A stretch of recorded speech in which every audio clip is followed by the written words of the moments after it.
தென்மதுரை வீரனுக்கு என்னுடைய மாமனுக்கு தேக்குமர தேகமடி அம்மாயம்மா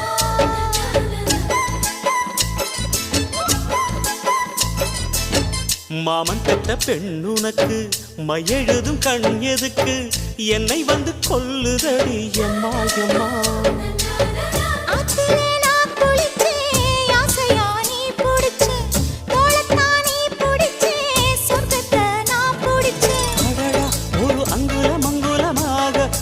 ஆசையில் முத்தங்கள் போட அதை என்னென்ன சொல்லுவேன் எப்படி சொல்லுவேன் நானே சந்தனமே குங்குமமே நில்லடியோ இனிக்கும் செந்தமிழில்